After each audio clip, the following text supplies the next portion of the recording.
I hope you enjoyed the story of the Squalus submarine and the rescue of the 33 people. In the last lesson, I'm going to start out with another story, a gentleman named Thomas Broderick. In 1942, he was 19 years old, and he wanted to go in and be a soldier in World War II. People tried to discourage him from the particular unit that he wanted to be in, which was an airborne unit. And so they asked him, make sure you take maybe 30 days to really think about whether you want to do this. But after that period of time, he said, yes, I want to do this. And so eventually, he went through some basic training and joined a unit that was deployed over to Europe in order to replace the soldiers that had died at Normandy. You know, Normandy was the location on the beach where a joint effort by the British and the United States basically took back France from the Germans. So Thomas Broderick, he basically landed. He was in a foxhole. He was with other gentlemen, and there weren't that many Germans around who were shooting. He saw one German that was riding on his bike, but he was riding away from him. And so, because he was not shooting back at him, he didn't shoot at him. That was ethical. He lived by his convictions. But eventually there were Germans surrounding them in the foxhole, and so the shooting began. And he stood up in his foxhole to shoot, and a bullet came and went right through his left temple. And so eventually he went unconscious, woke up a few days later, and he was in a British hospital, and he was having difficulty seeing, and they told him, you'll recover your sight. But eventually he was, shipped back to America, and the horrifying news reached him that he would never regain his sight. And he was so angry that he wept and he cried. And he was frustrated, and so eventually the next few periods of his life became a series of frustration, bitterness, and dropping out of programs that the Veterans Administration was trying to provide him. But then at a certain point, someone suggested to him maybe learn something about the insurance industry because it was booming at that time. So during the day, he began to work at an insurance firm. And during the night, he began to learn Braille, so that he could still read with his fingers. Eventually, he prayed to God, if you don't give me my sight, give me a good wife. And so eventually, a few years later, a 27-year-old lovely lady, they went out on a blind date. No pun intended. And that night she said to her friend, I found the man I want to marry. They eventually had 7 kids and a very productive life. In fact, because he was blind, when he would talk to people over the phone, he had a very keen ear. And when those people eventually met him in person, they were shocked that he was blind. He could tell by their voice what their name was. Hi, Miss Smith, even though he couldn't see them, because he recognized their voice. But I want to make a very simple point. Why am I telling this story? Years later, he was asked the question, so what happened to you that made you blind?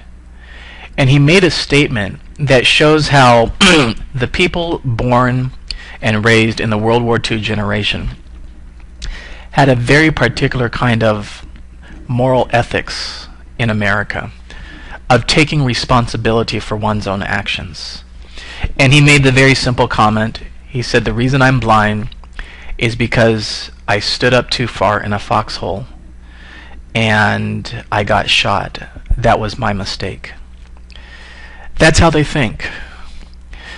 Now I leave it to you to answer the question, how do your students think?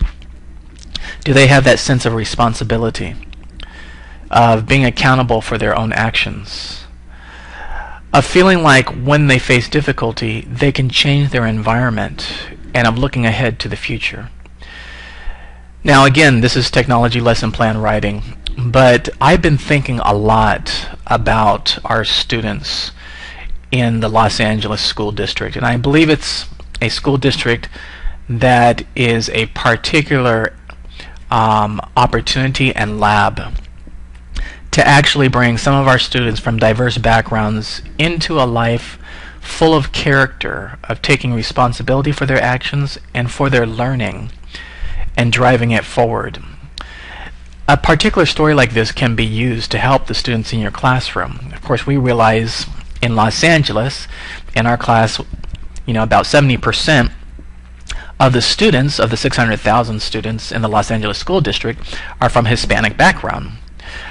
We have a percentage from the Korean background, from the African American background, from the typical American background, India.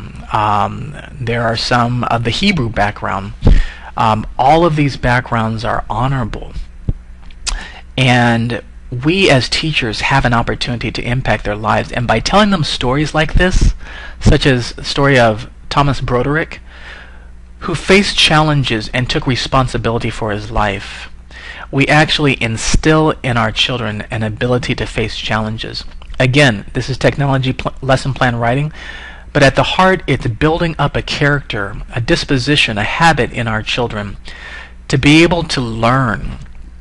And learning is challenging, and learning is difficult at times.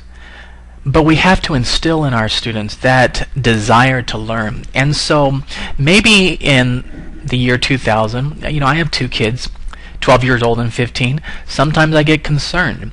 Do they take responsibility for their own actions?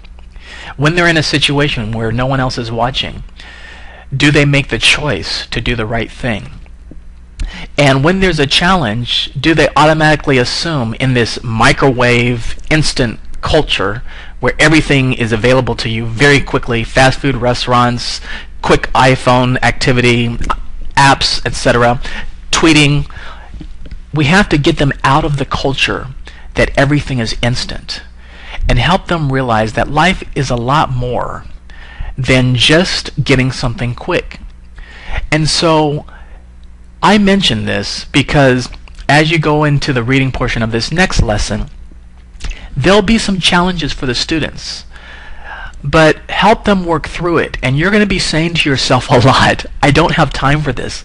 I don't have time for this. I don't have time for this. Classroom management, teaching to help them pass the next standards, etc. I understand it. Believe me, I get it.